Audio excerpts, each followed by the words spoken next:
Olá pessoal, tudo bem? Hoje no nosso curso de Geometria Analítica e Álgebra Linear, a gente vai estudar o hiperboloide de uma folha.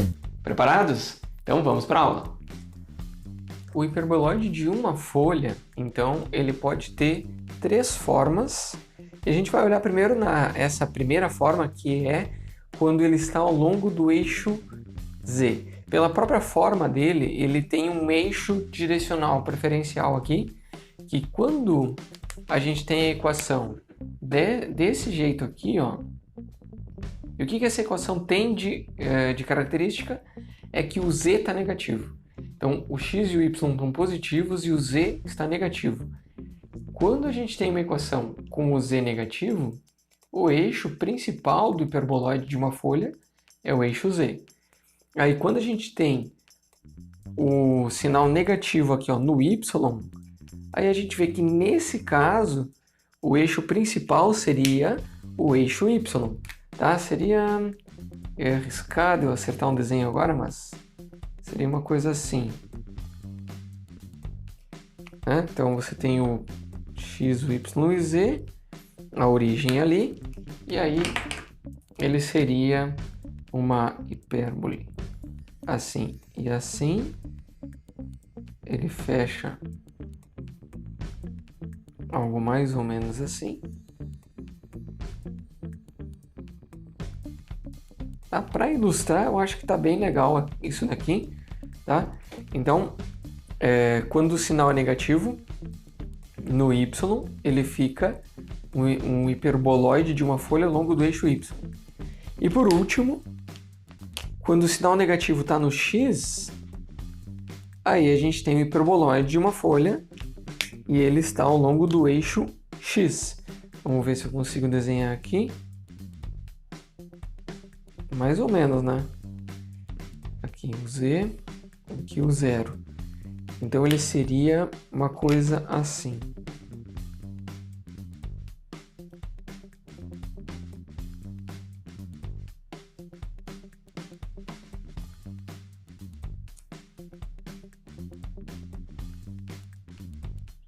Ó, já errei aqui.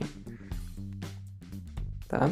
Bom, mas enfim, dá para ter uma ideia do porquê que eu não fiz 3 desenhos.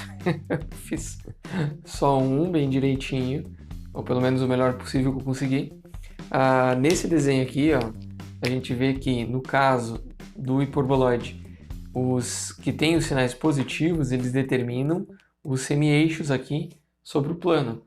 Então a gente tem aqui, ó, aqui é o B no eixo x, y, e a gente tem o B, eu vou marcar como B, e aqui a gente tem o A, que é o do x, certo? Aqui. Aí aqui a gente teria o C e o A, e aqui a gente teria o B e o C. Bom, esse desenho ficou muito ruim, mas o que acontece agora para a gente estudar um pouco melhor esse hiperboloide? A gente vai ignorar essas duas situações aqui e vamos olhar só para esse hiperboloide ao longo do eixo Z para entender melhor por que a gente chama de hiperboloide, por exemplo. Tá? Quais características ele tem? A gente pode analisar as características olhando para os planos. No caso aqui, ó, Z igual a 0 é o plano XY. Então, no plano XY, que forma que ele tem? Olha só, a gente elimina... Deixa eu largar esses cartões. Então, a gente elimina o Z, a gente fica com x ao quadrado sobre a ao quadrado mais y ao quadrado sobre a ao quadrado. Isso daqui é uma elipse. Ok? Então, quando a gente olha para essa forma aqui, isso aqui é uma elipse. Beleza?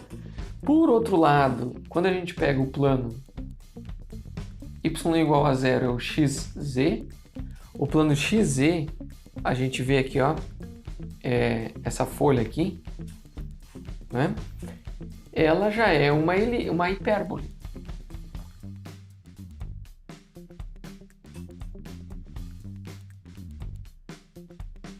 Né? é uma hipérbole e a gente vê que o eixo real é o x e o eixo imaginário é o z, por causa do sinal negativo aqui. E por último, no x igual a zero, que é o plano YZ, aí a gente tem o eixo também é uma hipérbole,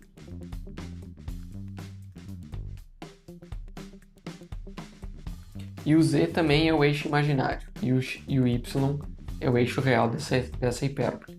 Tá? Então, a gente vê que ele é um hiperboloide, porque ele tem duas hipérboles e uma elipse, ok? Existe o caso particular de quando os dois coeficientes aqui, o a e o b, eles são iguais, os dois semi-eixos a e b são iguais, aí então, em vez de uma elipse aqui, a gente vai ter uma circunferência no plano XY. Tendo essa circunferência, a gente vai ter um hiperboloide de revolução, porque seria o equivalente a uma superfície que ela é totalmente simétrica em torno do Z, então não importa se a gente gira, ele é simétrico. Por isso que a gente diz que é um hiperboloide de revolução, no caso do A ser igual ao B, e aqui a gente tem uma circunferência. Então, na verdade, a gente teria vários cortes, seriam circunferências, com o raio aumentando conforme a gente se afasta do z igual a zero. Beleza? Bom, então, esse aqui, em linhas gerais, é o nosso hiperboloide de uma folha. Tá? Espero que tenham compreendido. A gente também pode fazer translações disso daqui, né? Colocar o centro em outros lugares, ou nesse outro aqui que está ao longo do y, ou ao longo do x, não importa. A gente pode aplicar as regras de translação para qualquer um desses hiperboloides aqui.